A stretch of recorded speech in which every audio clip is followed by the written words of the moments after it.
But Joe Biden was the frontrunner months before he even entered the 2020 race, and several recent polls show Biden beating Trump by more than 10 points in a head-to-head matchup. But that might be putting the cart before the horse, because Biden has not been doing himself any favors with Democrats lately. His latest misstep was a comment he made during a fundraiser in New York this week, touting his ability to reach across the aisle. He recalled some of his old Senate days back in the 70s, almost a half-century ago, when he caucused with colleagues who were segregationists. And Biden said, quote, "At least there was some civility. We didn't agree on much of anything. We got things done. We got it finished." But some of his fellow 2020 Democrats were quick to pounce. To coddle the reputations of segregationists, of people who, if they had their way, I would literally not be standing here as a member of the United States Senate, is, I think, it's misinformed and it's wrong. At a time when we have, from the highest offices in the land, divisiveness, racial hatred, and bigotry being spewed, he should have the sensitivity to know that this is a time I need to be an ally.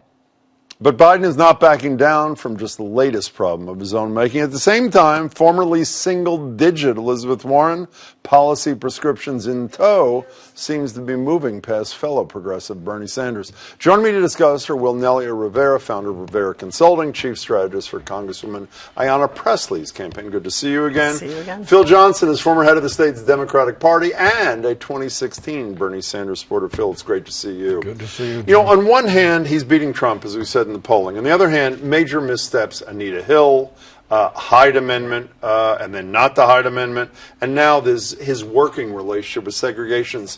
Is Joe Biden just out of step with his party in 2019? I think he's extremely out of step. And one of the things that I've continued to say time and time again about this current Democratic presidential primary is that this is a debate of ideas for the party. And what the primary contest is showing us so far is that Biden is extremely out of step with the direction that the party wants to take. But I do think that this current primary season is going to help Democrats coalesce around a platform that honestly, currently, doesn't really exist in Congress. You know, I am actually into civility, and I'm actually into working with people with whom you may disagree. But the fact that a seasoned politician, after 50 years on the scene, picks a couple of segregationists as his example of working across the aisle. I mean, you had a close relationship with Ted Kennedy, who worked across the aisle with anybody. I don't think if he was sitting here, he'd pick James Eastland as his model working Eastland partner. looked like Abraham Lincoln compared to Herman Talbot. Well, that's who's the other one he was talking about. Yeah. So what do you, I mean, I'm sure you know Biden. I know Biden well, and I agree totally. I think the party and the country need real change. And I think it was clear in the 2018 election. And look, in 2016 there was real change, but it was the wrong kind of change. You know, and by the way, this same speech, and this hasn't gotten nearly as much mention, in front of wealthy donors, he says this. I mean, we may not want to demonize anybody who's made money. So far, so good, I think. But then he goes on to say, truth of the matter is, no one's standard of living would change. Nothing would fundamentally change. Well, I mean, it's reminiscent of Hillary's speeches. To Goldman Sachs asked, you mean? Exactly. Have we not learned anything since that debacle? How much is age an issue? You know, Chuck Todd is with us every Thursday on the radio, and he made a comment I'm going to play for you. There was almost as if Joe Biden is saying, I want you to focus on how old I really am. Here's Todd this morning. You know, if the Democratic Party really is being taken over by a younger generation, then Biden is really going to have a hard time here. He does not talk about anything in the 21st century anymore. I mean, all of his anecdotes are the 70s, 80s, or 90s. That's not necessarily the best place to be in 2020. He does not talk about anything in the 21st century. By the way, that is not unfair. The examples are usually from before most young voters, young Democratic voters, were even born. I mean, is he too old? I don't think that it's about him being too old. Is that because you don't want to say it or because you don't believe it? I don't believe that. I honestly don't believe that. I mean, when you look at most decision makers across the country, they're older people. Right? So I just want to just say that. I also think that my personal values, and I do have to say that, you know, to be fully transparent, is that I don't believe that ageism is what's driving a new generation of activists to ask the Democratic Party to focus on a different set of issues. Well, obviously not, because Bernie Sanders, up until recently, was the favored candidate by a landslide. And Elizabeth Warren just turned 70. Right, exactly. And and even though Bernie, quote unquote, lost his primary, about 60% of the issues that he talked about are now issues that the flank of the party is supporting. And much more mainstream in And America, much more too. mainstream. So are these Biden things? I mean, there's an endless succession. It's not one. Are these fatal? Is it just a matter of No, time I don't think before this dissembles? No? By themselves, I don't think they are. But What does I that think mean by it themselves? suggests, well, each individual mistake, it hasn't been fatal. But I think cumulatively, it's a big problem. Do you? And you might, sorry. one other point I want to make is that they're keeping him off the trail a lot. And what does that tell you? That they're a little worried about what he's going to say when he gets out there. And that's a big problem in a general election if he's the nominee. Is this fatal? For the same reason that Phil just said. Because to me, as someone that understands the back end of a campaign, I know when staff don't want to see their candidates out on the road because they know it's going to create more problems for them than it will opportunities. And when you're trying to curate a candidate in the 21st century market, it's not possible to do that. Okay, let's go to the other end of the spectrum in terms of movement. Elizabeth Warren clearly is on the move. And in the spirit of full disclosure, since we're all being transparent, I did radio shows with Marjorie Egan 2 months ago saying it proves the American people are frauds. They all say they want substance. She's at 3%.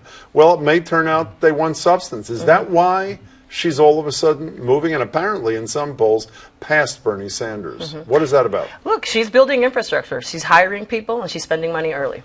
Things that normally you're not doing in a presidential primary this early. You're the one who just talked about ideas 5 minutes ago. I mean, and I think that's exactly what these policy prescriptions that she's putting out, and everybody loves saying that she has a plan for that. It's also because she's using that to organize on the ground. When you have staff that are in South Carolina, that are in New Hampshire, that are in Iowa, they need something to talk to people about. And they need ideas, not just ideas, but plans. And that's why all of these plans are being produced. And I think that's what's translating in the polls. I think we still have a long way to go. But I also think that it's important to keep in mind that with the first Democratic debate happening in Miami pretty soon, I also think that there's a pivot with how the media is also covering these candidates. I think that we're trying to put more attention on Biden and the competition amongst other Democrats and seeing are we going to start to fight amongst each other, or are we going to continue to take the high road? Because up till now, what we've seen are very complimentary comments to each other. Well, I want to talk about the low versus the high road. Before I do you think it's the substance that's causing her to move up in the polls? I think it's the substance and the fact that she comes across as a very authentic candidate who believes what it is she's saying. You thought she was authentic when she said, "I'm going to get me a beer" in that first Instagram of hers? Picky. That was one little incident. How about the DNA thing? I don't think that's going to really matter. Even in a final with Donald Trump he chooses the Achilles heel of each candidate and goes after it. She's tough as nails, and he's got about 100 Achilles heels, and she's going to exploit all of those. I'm surprised it took one of you so long to mention that the small things with these people and the huge things. But I want to mention, you mentioned fighting against each other. I was actually really surprised by the guy you endorsed in 2016. There's a story, I think, on Politico talking about how centrist Democrats are finally saying we can live with Elizabeth Warren. She's not too radical for us. And in response to that, Bernie Sanders tweets the following: "The cat is out of the bag. The corporate wing of the Democratic Party is publicly anybody but Bernie.